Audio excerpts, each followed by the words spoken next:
Lord. आज की सभा में आप सबका स्वागत है। आज के दिन हम उस परमेश्वर की आराधना करेंगे जो अद्भुत है, जो महान परमेश्वर है।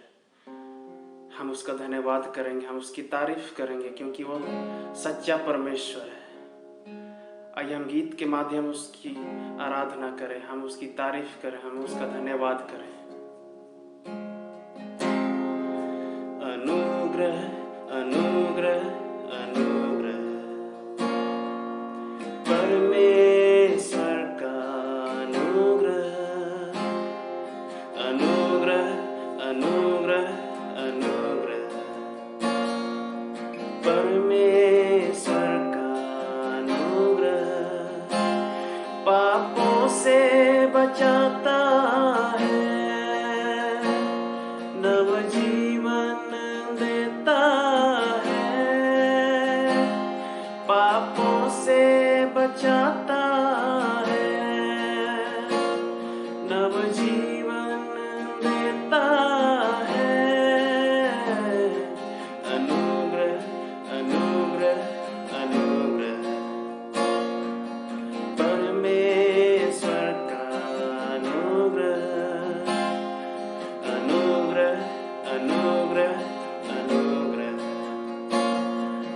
परमेश्वर का अनुग्रह पापों से बचाता है, नव जीवन देता है, पापों से बचाता है, नव जीवन देता है। अनुग्रह अनुग्रह अनुग्रह परमेश्वर का अनुग्रह अनुग्रह अनुग्रह अनुग्रह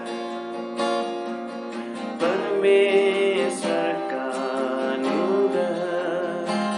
हमारा परमेश्वर कितना अनुग्रहकारी परमेश्वर है। आइए इस गीत को हम मिलकर गाएं। पापों से बचाता है, नव जीवन देता है, पापों से बचाता है, नव जीवन देता है। अनुग्रह अनुग्रह अनुग्रह परमेश्वर का अनुग्रह अनुग्रह अनुग्रह अनुग्रह परमेश्वर का अनुग्रह। धन्यवाद यीशु, तू अनुग्रहकारी है, तू महान परमेश्वर है। प्रभु तेरा धन्यवाद है। तू पवित्र पवित्र है, तू पवित्र पवित्र है, तू पवित्र पवित्र है, तू पवित्र पवित्र है, तू सच्चा है प्रभु, तू झूठा नहीं है, तू पवित्र पवित्र है, तू पवित्र पवित्र है, तू पवित्र पवित्र है, तू सच्चा है प्रभु, तू झूठा नहीं है, तू पवित्र पवित्र है, तू सामर्थी भय योग्य है, तू स्वर्गों के स्वर्ग में है, तू सामर्थी भय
तू झूठा नहीं है, तू अति पवित्र है, तू अति महान परमेश्वर है। प्रभु हम तेरी आराधना करते हैं, तू अति महान परमेश्वर है, तेरी हम आराधना करते हैं। तू सच्चा है, तू अति पवित्र है प्रभु। ओ धन्यवाद यीशु। यीशु तू ही है, तेरे बिना कोई नहीं। यीशु तू ही है, तेरे बिना कोई नहीं। मिलकर गाएंगे। यीशु तू ही है, तेरे बिना कोई नहीं। यीशु तू ही है, तेरे बिना कोई नहीं। सजदा करूं, सजदा करूं, सजदा करूं,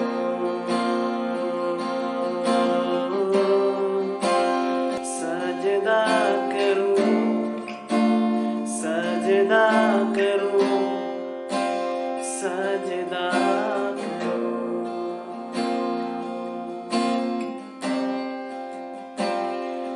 तू ही मार्ग है,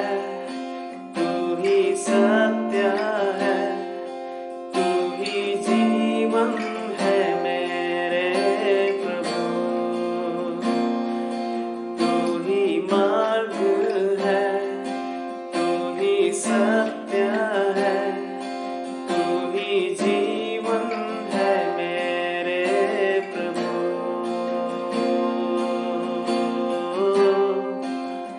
सजदा करूं, सजदा करूं, सजदा करूं,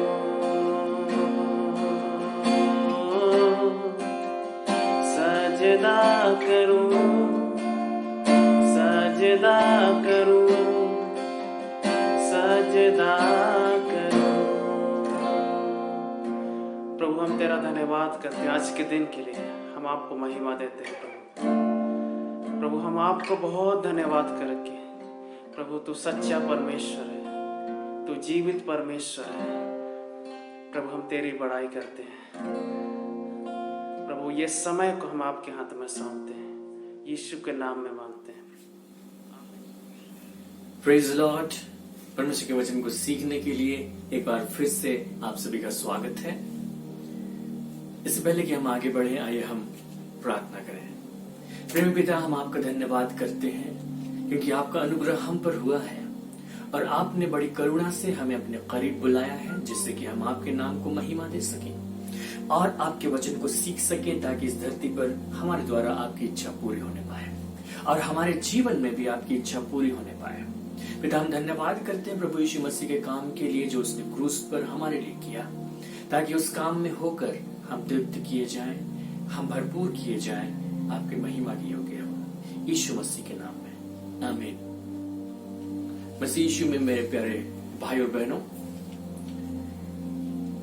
हम लोगों ने परमेश्वर के वचन को देखा और उसमें से बहुत सारी बातों को सीखने की कोशिश की है।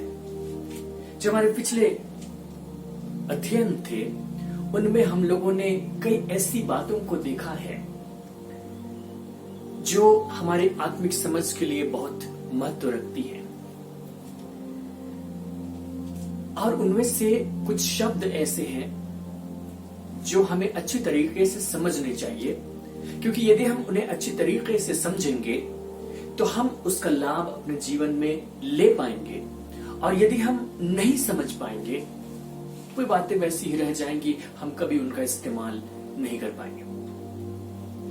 उसमें से एक शब्द था वाचा, कॉवेनेंट। मैंने पिछली बार आपसे चर्चा की थी कि परमेश्वर ने इस धरती पर लोगों के साथ जब काम करना शुरू किया तो उसने उनके साथ में वाचा बांधी। उसने उनके साथ में एक एग्रीमेंट किया, एक इस प्रकार की बात जिसके तहत वो लोगों के जीवन में काम कर सके और मनुष्य उसके तहत परमेश्वर के निकट आ सके। और उसमें बहुत सारे लोगों के साथ में वाचा बांधी, लेकिन उसमें से जो महत्वपूर्ण वाचा थी वो उसने मूसा के द्वारा इजरायलियों के साथ में बांधी थी। जब परमेश्वर ने उनको मिस्र से छुड़ाकर सिनाई के पर्वत के पास में लाया और पर्वत पर से उसने 10 आज्ञाओं को कहा, उसके बाद बाइबल बताती है उसने वहां के लोगों के साथ में एक वाचा बांधी। जो भी बातें वहां पर कही गई थी सब वाचा के नियम और शर्तें थे, ताकि परमेश्वर उन शर्तों के आधार पर उन्हें आशीष दे सके और लोग उन शर्तों का पालन करके परमेश्वर के निकट आ सके। लेकिन ये जो पुरानी वाचा थी ये अनंत काल तक चलने वाली वाचा नहीं थी।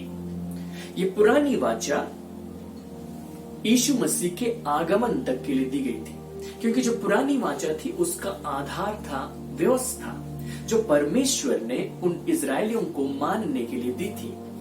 और हमने इस बात को देखा था कि उस व्यवस्था में इजरायलियों के मानने के लिए कुल मिलाकर 613 अलग अलग आज्ञाएं थी। यदि वे उनको मानते तो परमेश्वर उन्हें आशीष देता, और यदि वे उन्हें नहीं मानते तो परमेश्वर उन्हें दंड देता और बहुत भयानक दंड देता। ये उनकी वाचा में शामिल था, ये उस व्यवस्था का हिस्सा था जो उन्हें दिया गया था। लेकिन बाइबल इस बात को बताती है कि वो जो व्यवस्था थी वो अनंत काल के लिए नहीं थी, लेकिन वो व्यवस्था यीशु मसीह के आगमन तक के लिए थी, या हम कहें यीशु मसीह के उस कार्य तक के लिए थी जब वो क्रूस पर मरा, गाड़ा गया और जी उठा। यदि हम गलातियों की पत्री में इस बात को समझने की कोशिश करें, 3 अध्याय में उसके पद 23, पर विश्वास के आने से पहले व्यवस्था की अधीनता में हमारी रखवाली होती थी, और उस विश्वास के आने तक जो प्रकट होने वाला था हम उसी के बंधन में रहे। इसलिए व्यवस्था मसीह तक पहुंचाने के लिए हमारी शिक्षक हुई है कि हम विश्वास से धर्मी ठहरे, परंतु जब विश्वास आ चुका तो हम अब शिक्षक के अधीन न रहे। व्यवस्था शिक्षक थी। व्यवस्था क्या सिखा रही थी? व्यवस्था यही सिखा रही थी कि तो अपने कामों से धर्मी नहीं ठहर सकते, लेकिन एक व्यक्ति जब आएगा मसीह, उसके महान कार्य पर विश्वास करके और उस पर विश्वास करके तुम धर्मी ठहर सकते हो। और इसलिए लिखा गया कि व्यवस्था उसके आने तक के लिए थी, विश्वास के प्रकट होने तक के लिए थी। इसका मतलब है कि नए नियम का जो सुसमाचार है, उस सुसमाचार का प्रचार जब से आरंभ हुआ, जब से यीशु मसीह के कामों पर विश्वास करना आरंभ हुआ, व्यवस्था की समाप्ति हो गई। और अब हम उस व्यवस्था के अधीन नहीं रहे, क्योंकि व्यवस्था सिखा रही थी मसीह पर विश्वास करना। हमने मसीह पर विश्वास कर लिया, क्योंकि तब तक तो मसीह नहीं आया था, लेकिन जब से मसीह आ गया पुरानी वाचा की नियम और शर्तें वहीं पर समाप्त हो गई। बाइबल दूसरी जगह में हमें ऐसा सिखाती है, इब्रानियों की पत्री और उसके 8वें अध्याय में और उसके पद 7, बल्कि हम इब्रानियों की पत्री उसके अध्याय 8 और उसके पद 6 से हम पढ़ते हैं। वहां लिखा है, पर उन याजकों से बढ़कर सेवा यीशु को मिली, क्योंकि वो और भी उत्तम वाचा का मध्यस्थ ठहरा और जो और उत्तम प्रतिज्ञाओं के सहारे बांधी गई है। क्योंकि यदि वह पहली वाचा निर्दोष होती तो दूसरी के लिए अवसर न ढूंढा जाता। यीशु मसीह एक बेहतर वाचा का सेवक ठहरा, मध्यस्थ ठहरा। इसका मतलब पहले से एक वाचा थी, वो वाचा जो इजरायलियों के साथ सिनाई के पर्वत पर बांधी गई थी, जो उनके आज्ञा पालन पर निर्भर करती थी। उस वाचा से बेहतर वाचा का मध्यस्थ यीशु मसीह है, और उस वाचा में जितनी प्रतिज्ञाएं थी उन प्रतिज्ञाओं से बेहतर प्रतिज्ञाओं के साथ में यीशु मसीह ने नई वाचा को लाया। यदि हम इसको पढ़ना चाहें इब्रानियों की पत्री में, तो उसके अध्याय 7 में पढ़ करके देख सकते हैं। पद 18 यहाँ लिखा है, इसी प्रकार पहली आज्ञा निर्बल और निष्फल होने के कारण लोप हो गई, इसलिए कि व्यवस्था ने किसी बात की सिद्धि नहीं की, और उसके स्थान पर एक ऐसी उत्तम आशा रखी गई जिसके द्वारा हम परमेश्वर के समीप जा सकते हैं। पुरानी आज्ञा, पहली आज्ञा, उसी आज्ञा को कहा जा रहा है जो मूसा के समय में दी गई थी। उस वाचा की शर्तों को पालन करने की आज्ञा, जो व्यवस्था दी गई थी उसको पालन करने की आज्ञा। जो आज्ञा दी गई थी वो पहली आज्ञा कहा गया कि निर्बल और निष्फल होने के कारण लोप हो गई, क्योंकि जो आज्ञा उन्हें दी गई थी वो आज्ञा उन्हें बाहर से दी गई थी।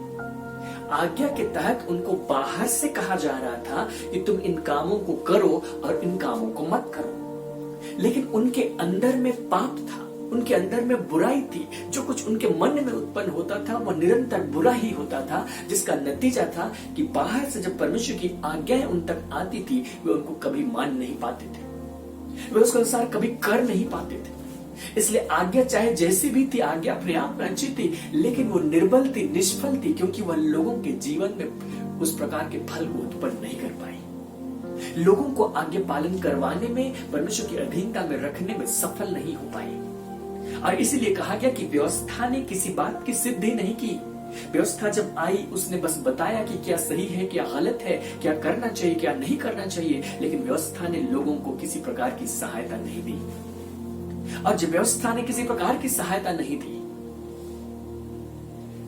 तो वो निष्फल हो गई, वो निर्बल हो गई और उसको दरकिनार कर दिया गया और उसके स्थान पर यीशु मसीह को लाया गया।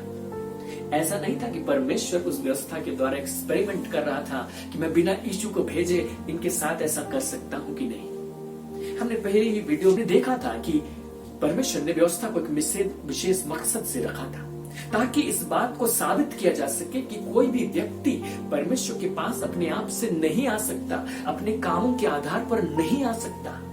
उसको सिर्फ और सिर्फ यीशु मसीह पर विश्वास करने की आवश्यकता होगी।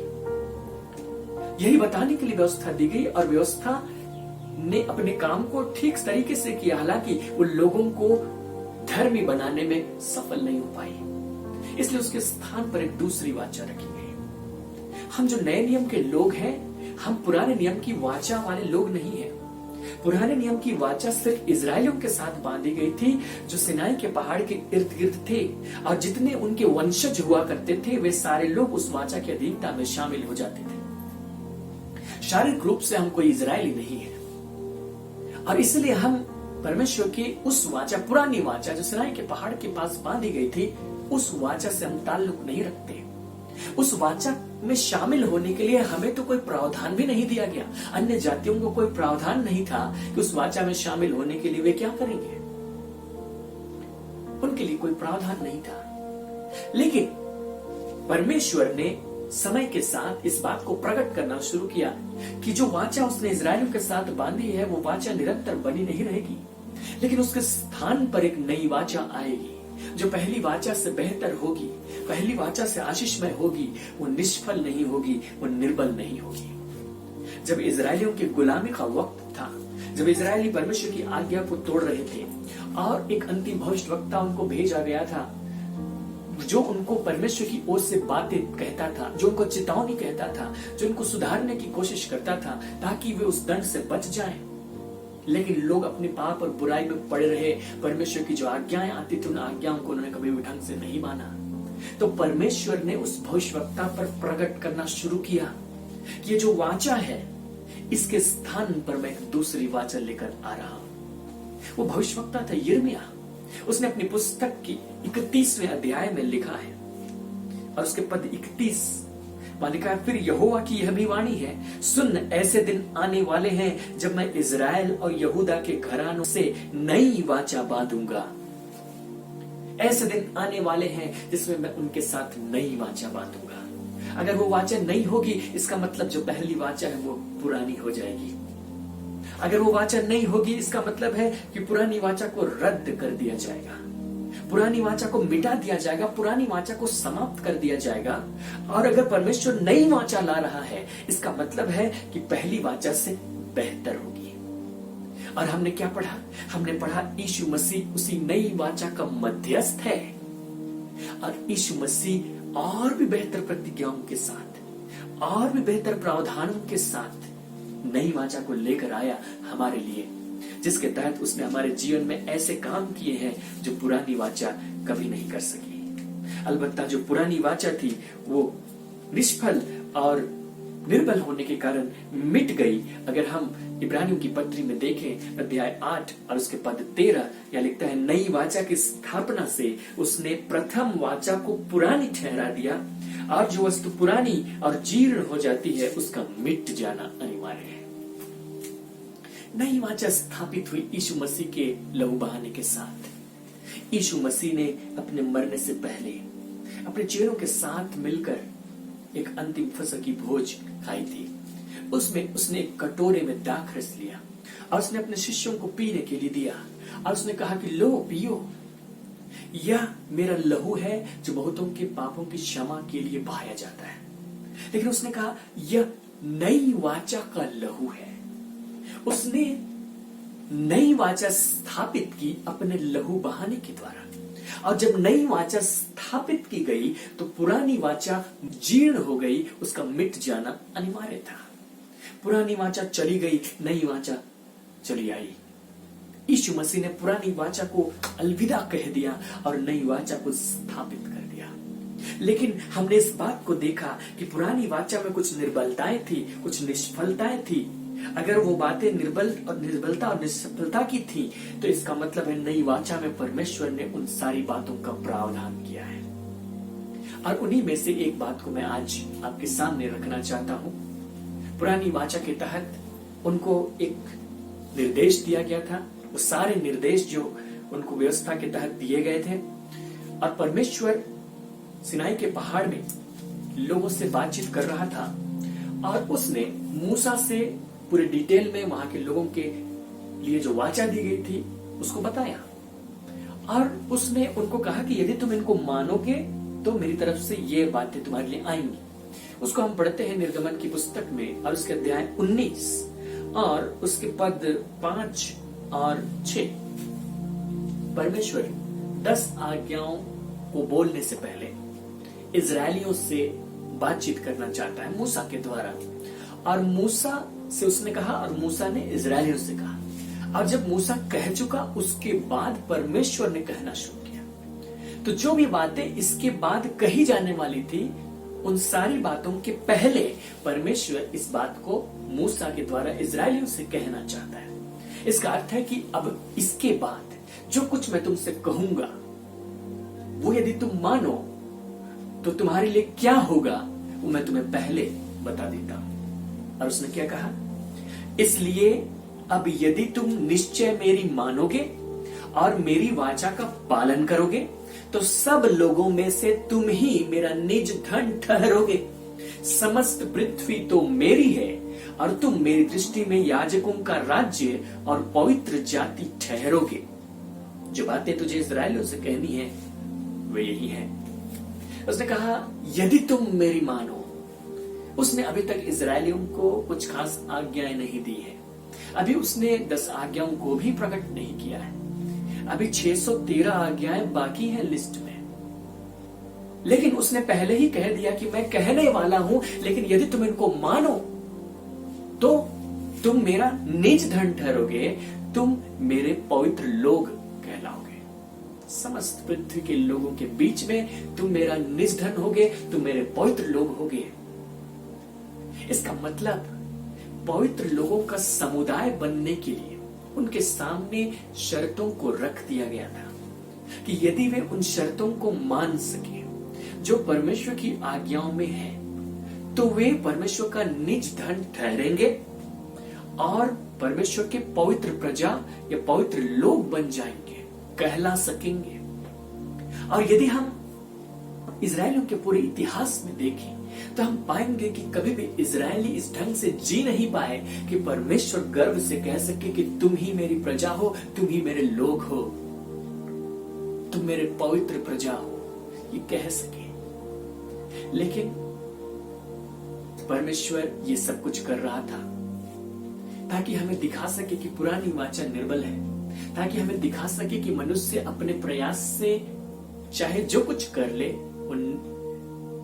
वो कभी भी सफल नहीं हो सकता, परमेश्वर को प्रसन्न नहीं कर सकता। ताकि वो एक नई वाचा को स्थापित कर सके। और हमने कहा कि यीशु मसीह जब आए, यीशु मसीह ने अपनी मृत्यु के द्वारा, अपने गाड़े जाने के द्वारा, अपने पुनरुत्थान के द्वारा, अपने प्रत्येक कार्य के द्वारा परमेश्वर के उन सारी बातों को, उन सारी शर्तों को पूरा कर दिया जिसकी मांग परमेश्वर की तरफ से हो रही थी। उन सारी बातों को उसने पूरा कर दिया और उसके बाद उसके सुसमाचार का प्रचार किया गया ताकि जितने लोग उस पर विश्वास करें उनके जीवन में वे बातें पूरी हो जाए। यदि हम पतरस के पत्री को पढ़ेंगे, पतरस की पहली पत्री जो लिखी गई है उसमें एक प्रवाह है, फ्लो है, जो एक ही दिशा में बहता चला जाता है। पतरस अपनी पत्री में शुरू में ये बताता है कि हमारा निकम्मा चाल चलन जो बाप दादों से चला आता था उससे हमारा छुटकारा हुआ, और जो छुटकारा हुआ था वो सोने चांदी से नहीं हुआ, लेकिन यीशु मसीह के निर्दोष और निष्कलंक लहू से हुआ। और उसका लहू कैसे हमारे जीवन में काम कर पाया? क्योंकि हमने उसके सुसमाचार को सुनकर उस पर विश्वास किया, और जब हमने उसके सुसमाचार पर विश्वास किया तो उसका सुसमाचार वचन के रूप में हमारे पास में था। लेकिन जो वचन जो था वो परमेश्वर का बीज है, और उस बीज से कोई व्यक्ति जन्म लेता है, नया जन्म प्राप्त करता है। उसने अपनी पत्री के पहले अध्याय और उसके पद 23 में लिखा है, क्योंकि तुमने नाशवान नहीं पर अविनाशी बीज से परमेश्वर के जीवते और सदा ठहरने वाले वचन के द्वारा नया जन्म पाया है। तुमने नया जन्म पाया है। वो पत्री जिन लोगों को लिख रहा है वे वो लोग हैं जो नया जन्म पा चुके हैं, उस वचन के द्वारा जो जीवित है और सदा ठहरता है। कौन सा वचन? इसके विषय लिखा है, क्योंकि हर एक प्राणी घास के समान है और उसकी सारी शोभा घास के फूल के समान है। घास सूख जाती और फूल झड़ जाता है, परंतु प्रभु का वचन युगानुयुग स्थिर रहता है। और यही सुसमाचार का वचन है जो तुम्हें सुनाया गया था।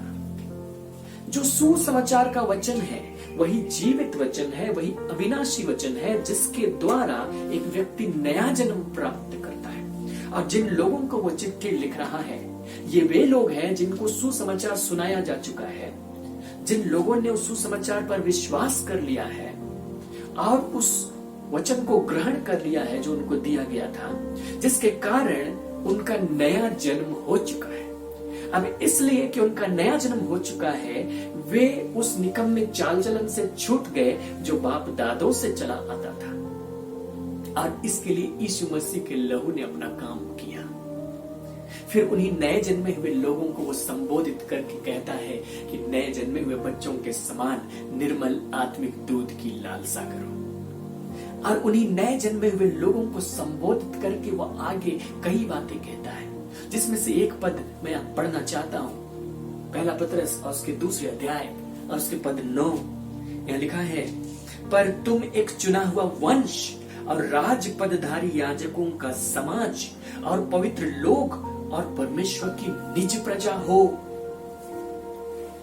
उसने कहा तुमने उस वचन को स्वीकार किया, नया जन्म प्राप्त किया, तुम बढ़ते जाओ क्योंकि तुमने नया जन्म प्राप्त किया, बालकों के समान हो। अब तुम बड़े होने के प्रोसेस में आगे जाओ, परमेश्वर के वचनों को सीखना शुरू करो, उसके भेदों को, उसकी गहराइयों को समझो और उन्नति करते चले जाओ। क्योंकि कई ऐसे लोग हैं जिन्होंने यीशु मसीह पर ठोकर खाई, वो मानो उनके लिए ठोकर का पत्थर हो गया। लेकिन तुमने उस पर विश्वास किया, वो मानो तुम्हारे लिए कोने के सिरे का पत्थर हो गया। अब इसलिए कि तुमने विश्वास किया है, तुम नया जन्म पाए हो, तुम्हारी पहचान बदल गई। और वो पहचान ये है कि तुम एक चुना हुआ वंश हो, राजपदधारी याजकों का समाज हो, पवित्र लोग हो और परमेश्वर की निज प्रजा हो। उसने कहा कि ये तुम्हारी पहचान है, ये तुम्हारी वास्तविकता है, वर्तमान की वास्तविकता। तुम क्या थे वो दूसरी बात है, लेकिन तुम क्या हो वो ये है। और जब उसने इस बात को कहा तो क्या कहा? तुम एक चुना हुआ वंश, राजपदधारी याजकों का समाज और परमेश्वर की निज प्रजा हो। उसका तुम हो, इसका मतलब है यीशु मसीह पर विश्वास करने वाले लोग उसकी निज प्रजा हैं, उसके पवित्र लोग हैं, उसके राजपदधारी याजकों का समाज है। जबकि हमने क्या देखा, पुराने नियम में उनसे कहा गया था, निर्गमन 19:5-6, यदि तुम मेरी मानो, यदि ये शर्तें तुम पूरी कर सको, तब जाकर तुम कहला पाओगे, और यदि तुम पूरी ना कर सके तो तुम नहीं कहला पाओगे। तुम याजकों का समाज नहीं कहला पाओगे, तुम पवित्र प्रजा नहीं कहला पाओगे, पवित्र लोग, होली नेशन नहीं कहला पाओगे। तो वहां पर उस पवित्र लोग या होली नेशन कहलाने के लिए, या याजकों का समाज कहलाने के लिए उनको कुछ नियम और शर्तों को पूरी करनी थी, ताकि वे कहला सके, ताकि वे पहुंच सके, ताकि वे प्राप्त कर सके। लेकिन ये तो पुरानी वाचा की बात थी, जिसके तहत वो कभी भी ढंग से कहला नहीं पाए। लेकिन नई वाचा में यीशु मसीह ने हमारे साथ में क्या किया, उसने हमारे विश्वास के कारण हमें ऑटोमेटिक वो दर्जा दे दिया। उसने नहीं कहा कि तुम परमेश्वर के चुने हुए वंश बनने की कोशिश करो, उसने नहीं कहा कि तुम पवित्र समाज बनने की कोशिश करो, राजपदधारी याजकों का समाज, पवित्र लोग, परमेश्वर की निज प्रजा बनने की कोशिश करो, उसने कभी नहीं कहा। उसने कोई शर्त नहीं दिया कि तुम ऐसा करोगे तब जाके ठहरोगे, मतलब कामों के आधार पर। जस्ट उसने हमसे विश्वास करने के लिए कहा, हमने विश्वास किया और हम बन गए। जो चीजें वहां पर हासिल करनी थी लोगों को अपने बलबूते पर, यहां पर हमें दान स्वरूप दे दी गई। पहली वाचा निर्बल और निष्फल थी, जिसके तहत लोगों को कुछ करना था, कुछ हासिल करना था अपने कामों के बल पर, अपने चरित्र के बल पर, अपने चाल चलन के बल पर। वो सब कुछ यीशु मसीह ने हमारे लिए यूं ही दे दिया, क्योंकि उसने हमारे लिए महत्वपूर्ण काम क्रूस पर किया। बहुत सारी इसी प्रकार की आशीष यदि हम नई वाचा पुरानी वाचा में तुलना करेंगे तो हम इस बात को पाएंगे कि वहां पर उनके लिए शर्तें थी, उनको हासिल करना था, उनको नैतिकता की शर्तें थी, उनको सामाजिक शर्तें थी, उनको विधि विधान पूरी करने थे, तब जाकर वे उस पद तक पहुंच सकते हैं या उस आशीष को पा सकते हैं। लेकिन नई वाचा में बातें दूसरी प्रकार से कही जाती हैं। नई वाचा में हमने विश्वास किया और हमें दे दी गई, हम वो बन गए, हम उसके लोग बन गए, हम पवित्र प्रजा बन गए। जो आशीषें ठहराई गई थी वो हमारे लिए दे दी गई, हमने उसको प्राप्त कर ली। लेकिन जब हमने आशीषों को प्राप्त कर लिया तो उन आशीषों को प्राप्त करने के कारण कृतज्ञता स्वरूप परमेश्वर की आज्ञाओं को मानना हमारा फर्ज है। नए नियम और पुराने नियम में यही सबसे आधारभूत मूलभूत अंतर है। पुराने नियम की वाचा यही थी, यदि तुम करोगे तो पाओगे, ये पुराने नियम की बात है। और नया नियम क्या है, तुमने पाया इसलिए करो। तुम करोगे तो पाओगे, वहां से परमेश्वर ने हमें ट्रांसफर कर दिया कि तुमने पा लिया इसलिए करो। यदि हम इसी वचन को पूरा पढ़ेंगे, पहला पत्रस 2 अध्याय उसके पद 9, पर तुम एक चुना हुआ वंश और राजपदधारी याजकों का समाज और पवित्र लोग और परमेश्वर की निज प्रजा हो, इसलिए कि जिसने तुम्हें अंधकार में से अपनी अद्भुत ज्योति में बुलाया है उसके गुण प्रकट करो। उसने कहा तुम हो इसलिए कि तुम ये सब प्रकट करो, परमेश्वर के गुण प्रकट करो, परमेश्वर के गुण प्रकट करो। तुम्हें दिया गया है, तुम्हें ये सारी आशीषें दे दी गई है ताकि तुम परमेश्वर के गुण को प्रकट कर सको। यही पुरानी वाचा और नई वाचा का अंतर है, और हमें इस बात को भली भांति समझना चाहिए। नए नियम में हम परमेश्वर की आज्ञाओं का पालन करते हैं, नए नियम में हम पवित्रता के अनुसार चलते हैं, नए नियम में हम परमेश्वर की इच्छा का आदर करते हैं, इच्छा का पालन करते हैं, इच्छा को यहाँ पूर्ण करने के लिए परिश्रम करते हैं। लेकिन ये सारे काम जो हम करते हैं वो इसलिए नहीं करते हैं ताकि हम परमेश्वर से कुछ पाएं, परमेश्वर से कुछ हासिल कर सकें, परमेश्वर से कुछ अनुग्रह पा सकें। नहीं, लेकिन वो सारे काम इसलिए हम करते हैं क्योंकि हमने उसको पाया। हमारी पहचान बदल दी गई।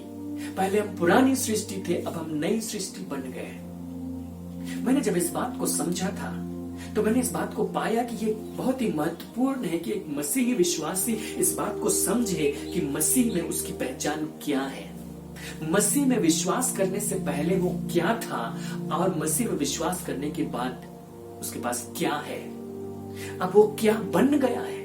वो इस बात को समझे, उसको क्या दे दिया गया है इस बात को समझे।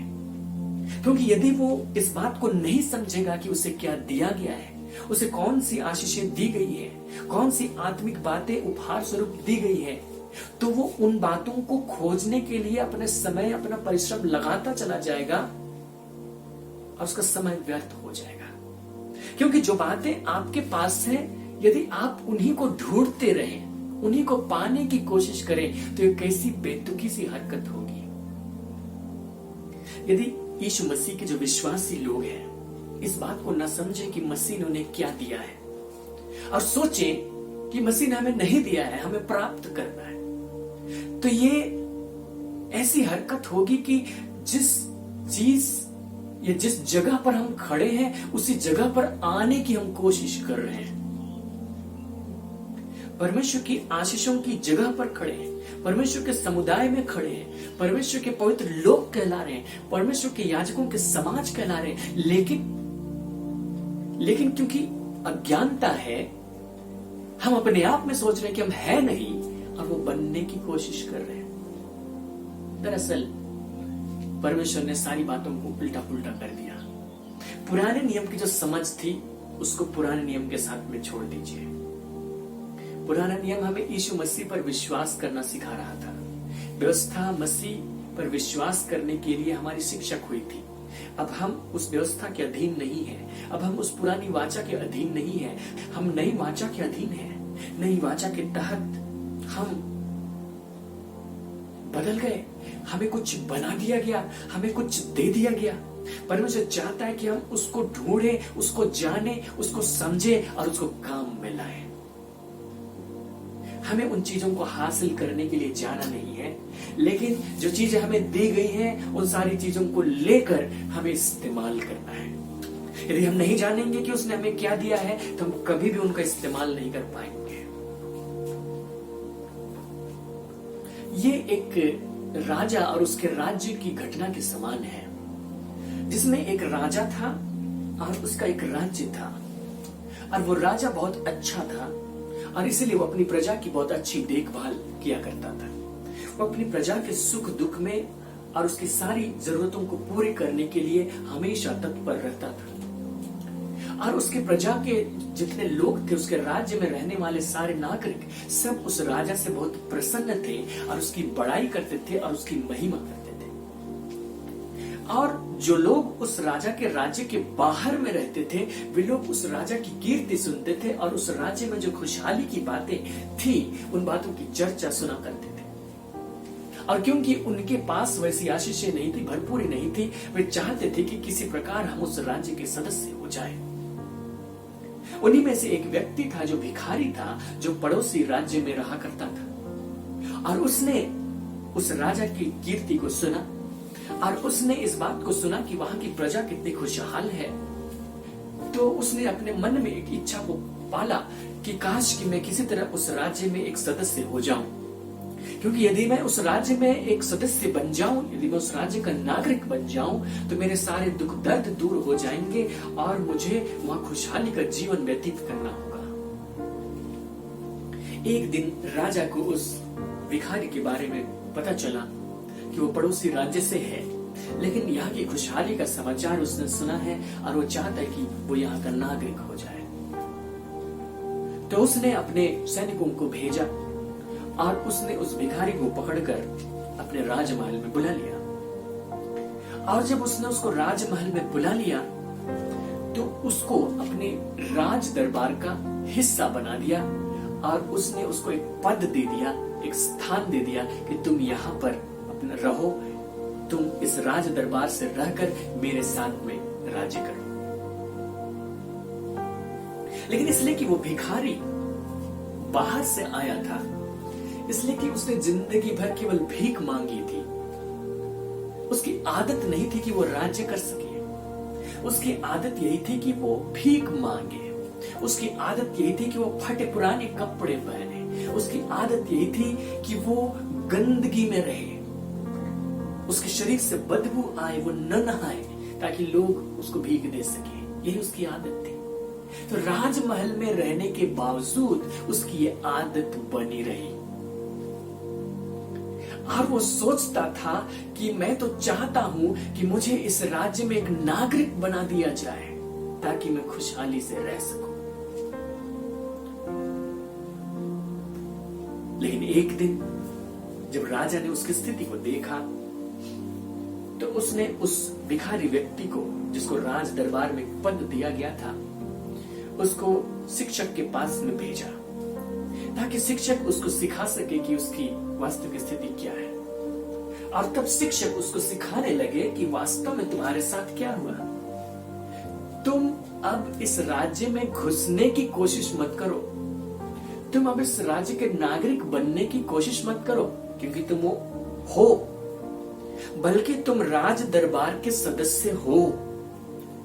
और तुम उस राज दरबार में होने के कारण तुम एक पद धारण करते हो जिसके तहत तुम्हारे सामने कुछ अधिकार दिए गए हैं और कुछ कर्तव्य दिए गए हैं। और उसको सही तरीके से निभाने के लिए तुम्हें राजा के तौर तरीकों को सीखना पड़ेगा। तुम्हें साफ सफाई अपनानी पड़ेगी, तुम्हें कपड़े बदलने पड़ेंगे, तुम्हें तहजीब सीखनी पड़ेगी, सब कुछ राजसी जैसा करना पड़ेगा। और तब जाकर उस भिखारी ने उसको सीखा और एक दिन उस राजा के साथ सही ढंग से राज्य करने लगा। कई बार हमारे साथ में भी ऐसी ही घटना होती है। हम वचन में पढ़ते हैं परमेश्वर के राज्य के विषय में। यीशु मसीह ने हमेशा परमेश्वर के राज्य के विषय में बताया।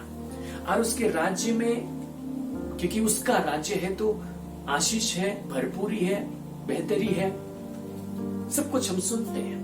और कई बार चाहते कि काश कि हम उसके राज्य में रहें, या राज्य में किसी प्रकार से हम घुस जाएं और हमको वहां की आशीष से भरपूरियां मिल जाए। ये हमारी सोच रहती है। लेकिन दरअसल हुआ ये है कि जब हमने सुसमाचार पर विश्वास किया, ठीक उसी समय हम उसके राज्य में भीतर ला दिए गए हैं। हम उसके राज्य के सदस्य नहीं थे सुसमाचार पर विश्वास करने से पहले, लेकिन जब हमने उसके सुसमाचार पर विश्वास किया तो परमेश्वर ने हमें यीशु मसीह के राज्य का सदस्य बना दिया है। यदि हम इसको पढ़ेंगे, कुलुसियों की पत्री और उसके पहले अध्याय और उसके पद 13, वहां लिखा है, उसी ने हमें अंधकार के वश से छुड़ाकर अपने प्रिय पुत्र के राज्य में प्रवेश कराया। हमें अंधकार के वश से छुड़ाया। पहले हम अंधकार के राज्य में थे, पहले हम अंधकार ही थे, लेकिन उसने वहां से हमें छुड़ाया और अपने प्रिय पुत्र के राज्य में प्रवेश कराया। हमें यीशु मसीह के राज्य में प्रवेश कराया, हम वहां के नागरिक हो गए। और सिर्फ प्रवेश नहीं कराया, पतरस का कहना यह है कि हम एक चुना हुआ वंश है। अब हम साधारण नागरिक नहीं है, अब हम साधारण आम जनता नहीं है, लेकिन हम एक चुना हुआ वंश है। हम राजपदधारी याजकों का समाज है। हमें परमेश्वर के राज दरबार में जगह मिली है ताकि हम उसके याजकों के समान काम कर सकें। और हम पवित्र लोग हैं, परमेश्वर की निज प्रजा है। हमें एक से एक दर्जा दिया गया। बल्कि यूहन्ना तो अपने सुसमाचार में लिखता है कि जितनों ने उसे ग्रहण किया, उसने उन्हें परमेश्वर की संतान होने का अधिकार दिया, अर्थात उन्हें जो उसके नाम पर विश्वास करते हैं, अर्थात हमें उसने अपने संतान होने का अधिकार दिया। हम सिर्फ उसके राज्य के नागरिक नहीं, लेकिन हम उसके संतान हैं, हम उसके पवित्र लोग हैं, हम उसके राजपदधारी समाज हैं। लेकिन यदि हमारी समझ ना खुले, यदि हम ये सोचें कि हम वहां नहीं हैं, हम वहां घुसने की कोशिश करें, या हम सोचें कि शायद हम कुछ करें जिसकी वजह से हम क्वालिफाई कर जाए वहां प्रवेश करने के लिए, तो हम बड़ी बेवकूफी भरी हरकत कर रहे हैं, उस भिखारी के समान, जिसको ये पता नहीं था कि उसको राज्य की सदस्यता दे दी गई, राज दरबार में पद भी दे दिया गया। लेकिन हमें आंखें खोलनी चाहिए वचन के पास जाकर, क्योंकि वचन हमारे शिक्षक है जो हमें सिखाता है कि हम यीशु मसीह में बुलाकर क्या बना दिए गए, ताकि जो कुछ हम बना दिए गए, जो ओहदा हमें दे दिया गया, जो अधिकार हमें दे दिए गए, जो सब कुछ राजसी हमें दे दिया गया, हम उस बात के अनुसार चले, वहां की तहजीब का पालन करें, वहां के अनुसार जीवन व्यतीत करें। अब जो कुछ हम यहां पर करेंगे वो कुछ पाने के लिए नहीं करेंगे, लेकिन इसलिए करेंगे क्योंकि हमने कुछ पा लिया है। हमने हासिल नहीं किया, हमें मुफ्त में दिया गया यीशु मसीह के द्वारा। यही उसने हमारे लिए किया है। यहां से आगे मैं एक शब्द पर जोर देना चाहूंगा, और वो शब्द है पवित्रता या पवित्र लोग, पवित्र लोगों का समुदाय। जब हमने निर्गमन की पुस्तक में पढ़ा था, पुरानी वाचा के तहत उनसे कहा गया था, यदि तुम मेरी इन बातों को मानोगे तो तुम मेरे पवित्र लोग, पवित्र प्रजा कहला सकोगे, होली नेशन कहला सकोगे। और नई वाचा में, नए नियम में पतरस इस बात को लिखता है कि यीशु मसीह पर विश्वास करने के द्वारा, उसके सुसमाचार को ग्रहण करने के द्वारा जितने लोगों ने नया जन्म पाया है, वे लोग उसकी पवित्र लोग हैं, उसकी पवित्र प्रजा है। हमें वो पद, वो ओहदा यूं ही दे दिया गया। हमने उसको हासिल नहीं किया, लेकिन हमें वो दान स्वरूप दे दिया गया। यही पुराने नियम और नए नियम का अंतर, वो दोनों की वाचाओं का अंतर हुआ। वहां पर उनको संघर्ष के बाद या एक प्रोसेस के बाद उस स्थान पर पहुंचना था, लेकिन यहाँ हमने नया जन्म प्राप्त करके उस स्थान पर अपने आप को पाया। जिस स्थान पर उनको पहुंचना था, हमने वहीं पर नया जन्म पाया है। वहां पर जो पहुंचाने का काम है, वो काम यीशु मसीह ने किया। क्योंकि अगर हम लोग इब्रानियों की पत्री में देखें और उसके अध्याय 10 और उसके पद 10 में, तो लिखता है, उसी इच्छा से हम यीशु मसीह की देह के एक ही बार बलिदान चढ़ाए जाने के द्वारा पवित्र किए गए हैं। हम यीशु मसीह की एक ही बार बलिदान चढ़ाए जाने के द्वारा पवित्र किए गए हैं। हमारी स्थिति ये है, हमारी आत्मिक स्थिति ये है कि हम पवित्र किए गए हैं, हम पवित्र लोग हैं। और इसीलिए पतरस लिखता है, पवित्र लोग, पवित्र लोग, जिसके लिए यूनानी शब्द है हागियोस। ये जो यूनानी शब्द है, ये वही अर्थ देता है जो इब्रानी शब्द देता था, अलग किया जाना, जिसमें हम परमेश्वर के लिए अलग किए हुए लोग हैं। हम लोग ऐसे लोग हैं जिनके पापों को क्षमा किया गया, जिनके अधर्म को मिटा दिया गया और जिनको अलग कर दिया गया परमेश्वर के एक विशेष काम के लिए। लेकिन जब अलग कर दिया गया तो इसमें समर्पण की भावना जो होनी चाहिए वो हमारी तरफ से आती है, क्योंकि जो समर्पण हमें करना है उस समर्पण को परमेश्वर नहीं कर सकता। पुराने नियम में कई सारी चीजों को पवित्र किया जाता था, जैसे कि जो भी मिलाप वाले तंबू के भीतर के सामान थे उनको पवित्र किया गया था। तो उनको जब पवित्र कर दिया गया तो विशेष प्रयोजन से पवित्र किया गया, उनको अलग कर दिया गया। वहां जो दीवटें थी, उन दीवटों को इसलिए नहीं जलाया जा सकता था कि लोग, इजरायली लोग उसे रोशनी पाए अपने तंबू के भीतर। नहीं, वो मिलाप वाले तंबू में ही एक निश्चित स्थान पर रहेगा, जैसा परमेश्वर ने उसको कहा है, और वो परमेश्वर के प्रयोजन को पूरा करेगा। उसी प्रकार उसकी जो मेजें होंगी, उसके जो जितने भी बर्तन होंगे, वो सब कुछ एक विशेष प्रयोजन से अलग किए गए हैं। उनको दूसरे काम में इस्तेमाल नहीं किया जा सकता था। लेकिन वो बर्तन अपने आप को समर्पित नहीं कर सकते थे, वहां के सामान अपने आप को समर्पित नहीं कर सकते थे, क्योंकि वो सारी निर्जीव वस्तुएं थी। अलग उनको कर दिया गया और उसके बाद कुछ बाकी नहीं रहा, क्योंकि वे सब निर्जीव वस्तुएं हैं। लेकिन हमारे साथ में स्थिति अलग है। हमें जब अलग किया गया, हम सजीव लोग हैं। सजीव हैं तो इसका मतलब है कि हमारे अंदर कोई विचार है, कोई इच्छा है, कोई व्यक्तित्व है, जिसके लिए हमें अलग तो कर दिया गया, लेकिन अब जो समर्पण हमारे भीतर से निकलना चाहिए वो हमारे भीतर से ही निकल सकता है। परमेश्वर उसको हमारे लिए नहीं करेगा, उसको हमें करना है। और यही व्यक्तित्व, यही जीवन हमें बिताना चाहिए इस संसार में रहते हुए। तो हमें इस बात पर कोई शक नहीं रखना चाहिए कि परमेश्वर ने हमें पवित्र किया है। लेकिन कई बार ये विचार आते हैं कि संसार में चलते हुए, रहते हुए हम कई बार बुराई में पड़ जाते हैं, पाप में पड़ जाते हैं, हमसे चूक हो जाती है। तो क्या ऐसी अवस्था में भी हम पवित्र लोग हैं? हम पवित्र लोग कहला सकते हैं, या फिर हम पापी में बदल जाते हैं? बाइबल हमें क्या सिखाती है? यदि हम इसको पवित्र शास्त्र से देखेंगे तो हम पाएंगे कि यदि हम पापों में भी पड़ जाते हैं तो भी परमेश्वर हमसे वो पद नहीं छीनता, वो ओहदा नहीं छीनता, क्योंकि ये ओहदा उसने अपने अनुग्रह के द्वारा दिया है। और इसको दिखाने के लिए मैं आपको नए नियम में इफिसियों की पत्री में लेकर जाना चाहता हूं। प्रेरित पौलुस ने इफिसुस में रहने वाले कुछ लोगों के नाम एक चिट्ठी भेजी, और जिन लोगों के नाम वो चिट्ठी भेजता है उसको हम इफिसियों की पत्री और उसके अध्याय 1 और उसके पद 1 में पढ़कर देखते हैं। लिखा है, पौलुस की ओर से जो परमेश्वर की इच्छा से यीशु मसीह का प्रेरित है, उन पवित्र और मसीह यीशु में विश्वासी लोगों के नाम जो इफिसुस में है। मेरी ओर से, पौलुस प्रेरित की ओर से किन लोगों के नाम चिट्ठी है? इफिसुस में रहने वाले लोगों के नाम चिट्ठी है। लेकिन इफिसुस में बहुत सारे लोग रहते हैं, सब लोगों के नाम चिट्ठी नहीं है। किन के नाम है? जो मसीह यीशु पर विश्वास करते हैं, उन लोगों के नाम जो पवित्र है। अगर हम इसको इंग्लिश में पढ़ें, इफिसियंस उसके चैप्टर 1 और वर्स 1, यहाँ पे लिखा है, Paul, an apostle of Christ Jesus, by the will of God, to the saints in Ephesus, the faithful in Christ Jesus. Saints in Ephesus. ये पत्री सब लोगों को नहीं लिखी गई है, ये विशेष लोगों को लिखी गई है।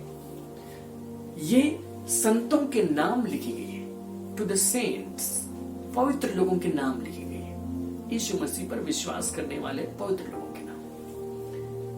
क्योंकि मैं आपको ये बताना चाहता हूं कि ये जो पवित्र लोग जो नाम है, या सेंट्स, हगियोस, ये जो नाम है, ये यीशु मसीह पर विश्वास करने वाले सारे लोगों को दिया गया नाम है। ये कोई हासिल किया गया पद नहीं है, ये परमेश्वर का दिया हुआ नाम है, परमेश्वर का दिया हुआ दान है, जिस नाम से प्रेरित पौलुस इफिसुस के लोगों को पुकारते हैं कि इफिसुस के जितने भी यीशु मसीह पर विश्वास करने वाले लोग हैं, वे पवित्र लोग हैं, वे संत हैं। मैं उन्हीं के नाम पर ये चिट्ठी भेज रहा हूं। इसी प्रकार की चिट्ठी उसने कुलुसे में भी भेजी थी। और यदि हम कुलुसियों की पत्री और उसके अध्याय 1 और पद 1-2 में पढ़ें, लिखा है, पौलुस की ओर से जो परमेश्वर की इच्छा से मसीह यीशु का प्रेरित है, और भाई तिमुथियुस की ओर से मसीह में उन पवित्र और विश्वासी भाइयों के नाम जो कुलुसे में रहते हैं। पवित्र और विश्वासी भाइयों के नाम जो कुलुसे में रहते हैं। अब जो दूसरी चिट्ठी जा रही है वो कुलुसे में रहने वाले यीशु मसीह के विश्वासी और पवित्र लोगों के नाम जा रही है। यदि हम इंग्लिश में पढ़े, लिखा है, Paul, an apostle of Christ Jesus, by the will of God, and Timothy, our brother, to the holy and faithful brothers in Christ at Colossae. Holy and faithful brothers. जिन लोगों के नाम पर चिट्ठी भेजी जा रही है वे पवित्र लोग हैं, इसमें कोई शक नहीं। मान लिया कि आपको एक काम दिया जाए, और काम ये है कि आपको बताया जाए कि फलाने स्थान में कुछ पवित्र लोग रहते हैं, संत रहते हैं, हगियोस रहते हैं। हगियोस दोनों जगह पर हगियोस शब्द ही है, और इंग्लिश में उसका एक जगह पर सेंट अनुवाद किया गया, एक जगह होली अनुवाद किया है। पवित्र लोग, संत, एक ही। तो आपको ये बताया जाए कि फलाने स्थान पर संत रहते हैं या फलाने स्थान पर पवित्र लोग रहते हैं, यीशु मसीह विश्वासी है, आप उनको कुछ चिट्ठी भेजिए, उनको कुछ निर्देश दीजिए। तो आप उनको क्या निर्देश देंगे? आप सोचेंगे कि उनको क्या निर्देश दिया जा सकता है, उनको क्या बताया जा सकता है। हो सकता है कुछ बातें आप बताएं, लेकिन कम से कम ये तो निर्देश नहीं देंगे कि तुम बुराई मत करो, पाप मत करो, गलत काम मत करो, क्योंकि आपको तो पहले ही बताया गया कि वे तो पवित्र लोग हैं। और हम पौलुस से भी अपेक्षा कर सकते हैं कि जब वो पहले ही लिख रहा है कि ये चिट्ठी पवित्र लोगों के नाम पर है, तो वे ऐसा कुछ नहीं लिखेंगे। लेकिन जब हम आगे पढ़ेंगे इफिसियों की पत्री में 4 अध्याय में पहुंचेंगे और पद 25 से आगे, तो लिखता है, इस कारण झूठ बोलना छोड़कर हर एक अपने पड़ोसी से सच बोले। छोड़कर, इसका मतलब कि वे झूठ बोलते हैं। क्योंकि हम आपस में एक दूसरे के अंग हैं। क्रोध तो करो पर पाप मत करो, सूर्य अस्त होने तक तुम्हारा क्रोध न रहे। मतलब वे क्रोध भी करते हैं और क्रोध बनाए भी रखते हैं। और न शैतान को अवसर दो, चोरी करने वाला फिर चोरी ना करे। मतलब वे चोरी भी करते हैं, वरन भले काम करने में अपने हाथों से परिश्रम करे। इसलिए कि जिसे प्रयोजन हो उसे देने को उसके पास कुछ हो, कोई गंदी बात तुम्हारे मुंह से न निकले। पद 31, सब प्रकार की कड़वाहट और प्रकोप और क्रोध और कलह और निंदा सब बैर भाव समेत तुमसे दूर की जाए। ऐसा लगता है कि प्रेरित पौलुस भूल गया कि वो किन लोगों के नाम पर चिट्ठी भेज रहा है। अभी उसने संबोधन दिया था कि मैं इफिसुस में रहने वाले पवित्र विश्वासी लोगों के नाम चिट्ठी भेज रहा हूँ, संतों के नाम चिट्ठी भेज रहा हूँ। और चिट्ठी में लिखते लिखते शायद उसे कुलुस्से इफिसुस में रहने वाले पापियों की याद आई, पापियों के नाम पर वो कुछ निर्देश देने लगा। शायद वो भूल गया, लेकिन ऐसी बात नहीं, वो भूला नहीं है। वो भूला नहीं है कि मैं जिनको चिट्ठी लिख रहा हूँ वे पवित्र लोग हैं। शुरू में उसने संबोधन दिया, क्योंकि हमने चौथे अध्याय को पढ़ा था पद 31 तक, 32 में पद अध्याय समाप्त हो जाता है। फिर 5वां अध्याय शुरू होता है, उसके पद 3 से मैं पढ़ता हूँ। जैसा पवित्र लोगों के योग्य है वैसा तुम में व्यभिचार और किसी प्रकार के अशुद्ध काम, ये लोभ की चर्चा तक न हो, और न निर्लज्जता, न मूढ़ता की बातचीत, न ठट्ठे की, क्योंकि ये बातें शोभा नहीं देती, वरन धन्यवाद ही सुना जाए। उसने कहा जैसा पवित्र लोगों के योग्य है। उसने उनको नहीं कहा कि तुम पवित्र लोग नहीं हो, उनको बताया कि मैं चिट्ठी भेज रहा हूं तुम्हें, तुम पवित्र लोग हो। लेकिन कहना यही है कि तुम पवित्र लोग हो, इसके बावजूद तुम्हारे काम पापियों के से हैं। तुम्हारे काम पवित्र लोगों के समान नहीं है। इसलिए मैं तुम्हें दिखा रहा हूं कि कौन से काम जो पापियों के समान है, तुम उनको छोड़ दो। तुम अभी भी उन्हें कर रहे हो, लेकिन जैसा पवित्र लोगों के लिए उचित है तुम वैसा ही जीवन बिताओ। यही है नए नियम की शिक्षा पवित्रता के लिए। उनसे पवित्रता का ओहदा छीना नहीं गया। पौलुस उनको ये नहीं कह रहे कि इन सारे कामों को करने के कारण अब तुम लोग पवित्र लोग नहीं रहे, तुम इनको छोड़ो तब जाकर तुम पवित्र लोग बन पाओगे। नहीं, वो उनको याद दिला रहा है कि तुम हो कौन। तुम मसीह यीशु में विश्वासी हो और पवित्र हो, तुम संत हो। तुम संत हो के पापियों के समान क्यों कर रहे हो? संत होके अधर्मियों के समान क्यों कर रहे हो? संत होके उन लोगों के समान क्यों काम कर रहे हो जिन पर परमेश्वर का प्रकोप पड़ता है? संत हो, पवित्र हो, तुम पवित्रों के समान काम करो। अपने आप को देखो, याद करो, समझो तुम कौन हो। यीशु मसीह ने तुम्हारे लिए क्या कर दिया। तुम पवित्र व्यक्ति हो, तुम संत हो, वैसा ही जीवन बिताओ। यही शिक्षा उसने इफिसुस के लोगों को दी, पवित्र लोगों को दी, और वही शिक्षा उसने कुलुस्से के लोगों को दी। कुलुस्से में भी हमने क्या पढ़ा था? वो कुलुस्से में रहने वाले पवित्र और विश्वासी लोगों के नाम चिट्ठी भेजता है, और उसमें भी आगे चलकर ऐसा ही निर्देश देता है 3 अध्याय में पद 5 से, इसलिए अपने उन अंगों को मार डालो जो पृथ्वी पर हैं, अर्थात व्यभिचार, अशुद्धता, दुष्कामना, बुरी लालसा और लोभ को, जो मूर्ति पूजा के बराबर है। उसने कहा उन अंगों को मार डालो, अपने उन अंगों को मार डालो। इसका मतलब है कि उन्हीं में ऐसी बातें हैं जिन लोगों के लिए वो चिट्ठी भेज रहा है, अर्थात कुलुस्से के लोग जो यीशु मसीह के विश्वासी हैं, जो पवित्र हैं, कुलुस्से के संत। देखिए ये जो संत शब्द है यहाँ, आप ये मत सोचिए कि संत कैसे हैं। संत तो मरने के बाद होते हैं, नहीं।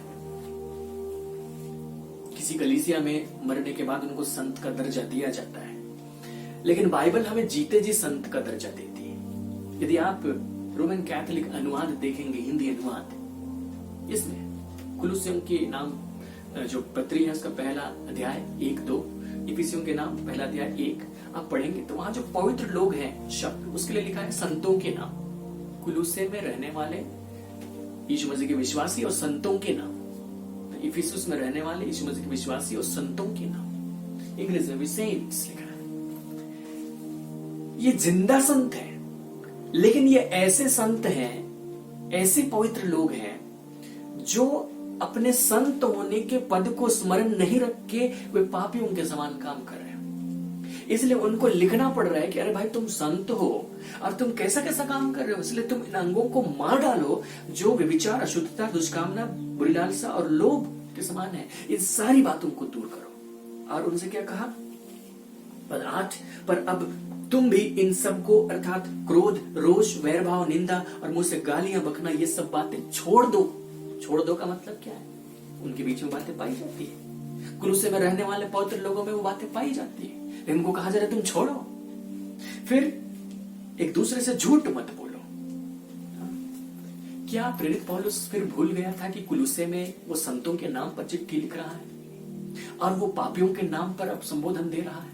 नहीं, हम तीसरे अध्याय से पढ़ रहे हैं और तीसरे अध्याय में हमने पद 9 तक पढ़ा है। अब मैं पद 12 को पढ़ता हूं। ठीक इसके बाद लिखते, इसलिए परमेश्वर के चुने हुओं के समान जो पवित्र और प्रिय हैं, बड़ी करुणा और भलाई और दीनता और नम्रता और सहनशीलता धारण करो। परमेश्वर के चुने हुओं के समान जो पवित्र और प्रिय हैं। जो पौलुस उनको कह रहा है वो ये नहीं है कि तुम पवित्र नहीं हो, तुम संत नहीं हो, तुम अपने कामों के कारण अपने ओहदे से निकाल दिए गए हो। नहीं, वो उनको ये बता रहा है कि तुम वास्तव में कौन हो। तुम परमेश्वर के संत हो, तुम परमेश्वर के पवित्र लोग हो, तुम उसके चुने हुए लोग हो, प्रिय लोग हो। इसीलिए उन लोगों को जैसा उचित है वैसा जीवन बिताओ। और जो संसार के बाकी लोग जैसा जीवन बिता रहे, अंधकार में रहने वाले लोग, उनके समान मत बिताओ, ताकि तुम परमेश्वर की महिमा को प्रकट कर सको। यही है नए नियम की शिक्षा। इसलिए मेरे प्रिय भाई और बहनों, यदि आप किसी ऐसे काम में पड़ गए, कहीं चूक गए, पाप आपसे हो गया, आप कर बैठते हैं, तो ये नहीं कि वो पवित्र लोग होने का जो दर्जा है, संत का जो दर्जा आपसे हटा लिया गया, नहीं, वो बरकरार है। आपको याद दिलाया जा रहा है कि आप कौन है। जो नए नियम की शिक्षा है उसमें इस बात को बहुत जोर दिया गया है कि हम पहचाने कि हम हैं कौन। उसने कहा कि अब पुरानी बातें बीत गई, नई बातें आ गई हैं, हम मसीह में नई सृष्टि हैं। हमें जानना चाहिए कि हम कौन हैं और हमेशा इस बात को स्मरण रखना चाहिए, कॉन्शियस रहना चाहिए कि हम कौन हैं। हम पवित्र व्यक्ति हैं, पवित्र लोग हैं, परमेश्वर के पवित्र लोग हैं। परमेश्वर ने हमें चुना है अपने लिए और हमें इस बात को हमेशा स्मरण रखना चाहिए और उसके अनुसार अपना जीवन व्यतीत करना चाहिए। हमारी दुर्बलता यही होती है कि हम जिन बातों को याद रखना चाहिए, जिन बातों के लिए हमें कॉन्शियस रहना चाहिए, सचेत रहना चाहिए, हम उन बातों के प्रति कॉन्शियस नहीं रहते और दूसरी बातों के प्रति रहते हैं, जैसे शरीर के प्रति, संसार के प्रति, मनुष्यों के प्रति, परिस्थितियों के प्रति, दुर्बलताएं जिनसे हमारा पाला पड़ता है उनके प्रति कॉन्शियस रहते हैं। फिर हम सोचते हैं कि हम इन्हीं बातों के समान है, ऐसी ही दुर्बलताओं से घिरे हुए लोग हैं, परिस्थितियां ऐसी होती, हमसे हो जाता है। यदि हमारी मानसिकता ऐसी रहेगी तो हम अपने उन कामों में पड़े रहेंगे, कभी निकल नहीं पाएंगे। हमारे लिए जो संदेश है, परमेश्वर का वचन है, वो ये है कि तुम पहचानो कि तुम कौन हो। कुलुस्से के लोग, तुम पहचानो कि तुम पवित्र लोग हो, तुम संत हो। इफिसुस के लोग, तुम पहचानो कि तुम पवित्र लोग हो। Consciousness, be conscious that you are holy people, be conscious that you are saint. आप संत हैं, आप पवित्र हैं, इस बात के लिए चेतना ले आइए। अब जब चेतना ले आने की बात है तो वहां पर ध्यान की बात भी है, जिसको प्रेरित पौलुस ने अपनी पत्री में लिखा भी है। इसी कुलुसियों के नाम 3 अध्याय हम पढ़ते हैं, उसके पहले पद से लेकर 4 पद तक भी हम पढ़ेंगे। तो वहां पर यह बताया गया है कि जितने यीशु के विश्वासी हैं वो यीशु के साथ मर गए और उसके साथ जी उठे। जब हम उसके साथ मर गए और जी उठे, उसके साथ हमें दान दिया गया। हमारे पुराने मनुष्यत्व को मार डाला गया, हटाया गया, बुराइयों को मिटा दिया गया और जब हम जी उठे हमें यीशु के समान कर दिया गया, पवित्र, धर्मी, सिद्ध वगैरह। और ये सारी बातें स्वर्गीय बातें हैं। इसलिए उसने पद 2 में कहा, पृथ्वी पर की नहीं परंतु स्वर्गीय वस्तुओं पर ध्यान लगाओ। स्वर्गीय वस्तुओं पर ध्यान लगाओ, यही वो स्वर्गीय वस्तु है। ये जो पवित्रता है ये स्वर्गीय वस्तु है जो हमें दी गई है। हम इंग्लिश में इसको देखना चाहें 3 अध्याय में और उसके पद 2, set your minds on the thing above, not on earthly things. पृथ्वी पर की बातों पर मन लगाने के बजाय स्वर्गीय वस्तुओं पर मन लगाइए। यही कहा गया, मन लगाइए, वहां देखते रहिए। हमें उनको देखते रहना है बार बार। अब ये जो देखते रहना है, ये ऐसा देखना है कि मानो वो हमें छप गया, जो हमें दिया गया है वो हमें छप गया। अब ऐसा छप गया कि हटाए नहीं हटता, अब वो हमारा स्वभाव हो गया, अब हम नेचुरली वैसा करते हैं और ये संभव है। इसके लिए हमें क्या करना होगा? इसके लिए हमें समय निकालना होगा कि हम परमेश्वर ने जो दान हमें दिया यीशु मसीह में, उस बात को सोचें, मन लगाएं, देखते रहें। वहां पर आंखों से देखने की बात नहीं, मन की आंखों से देखने की बात है। ये देखें कि हम धर्मी ठहराए गए, देखें कि हम नई सृष्टि है, देखें कि हम परमेश्वर की संतान है, ये देखें कि हम पवित्र व्यक्ति हैं, ये देखें कि हम सिद्ध किए गए हैं। जब देखेंगे तो अंदर जो कुछ डाला गया है वो हम जीने पाएंगे, और यदि हम उसको नहीं देखेंगे, उसको देखते नहीं रहेंगे, तो हम जी भी नहीं पाएंगे, उसको नहीं जी पाएंगे, बाहर के समान जीते रहेंगे। परमेश्वर चाहता है कि हम उस भरपूरी को जिए। उसने पहला पत्रस 2:9 में कहा कि तुम इस प्रकार के लोग हो ताकि तुम परमेश्वर के गुण प्रकट करो। हम परमेश्वर के लोग हैं, इस धरती पर, धरती के लोगों के सामने परमेश्वर के गुण को प्रकट करने के लिए हैं। हमें चुना गया है, हमें दिया गया वो गुण ताकि हम प्रकट करें। प्रकट करने के प्रोसेस में आपका ध्यान करना शामिल है।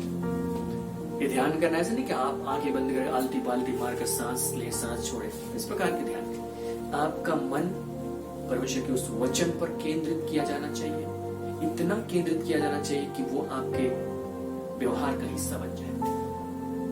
परमेश्वर आपकी सहायता करे कि आप इन कामों को कर सकें, इसके लिए समय निकालें, उसके साथ बैठे और वैसा ही व्यवहारिक जीवन व्यतीत कर सकें। आइए प्रार्थना करें। पिता, हम आपको धन्यवाद करते हैं आपके अनुग्रह के लिए। यीशु मसीह में तूने हमें ऐसा दान दिया जो हमें किसी ने नहीं दिया, कि हम तेरे चुने हुए बुलाए हुए लोग हैं, और हमें पवित्र किया गया, हमें सिद्ध किया गया, हमें धर्मी ठहराया गया। पिता, तू अनुग्रह कर कि हम कॉन्शियस हो जाए इन बातों के प्रति, ताकि जब इस संसार के लोगों के सामने, परिस्थितियों के बीच में हम जब डील करें, तो हम उसी कॉन्शियसनेस से डील करें, हम तेरे गुण प्रकट कर सके।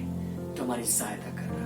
धन्यवाद कि हमारे गिरने के बावजूद तो हमसे पवित्र लोगों का दर्जा नहीं छीनता, और ना हमसे किसी का दर्जा छीनता है, बल्कि तो हमें याद दिलाता है कि हम कौन हैं, ताकि हम उठकर ताकत पाएं और उसी ताकत से आगे चल पाएं। धन्यवाद पिता हमारी सहायता करने के लिए। इन प्रियों की मदद कीजिए कि हर एक जन ध्यान कर सके, समय देकर ध्यान कर सके कि वे कौन है, अपने आप को पहचान सके कि तूने उन्हें क्या बनाया, और वैसा ही जी पाए।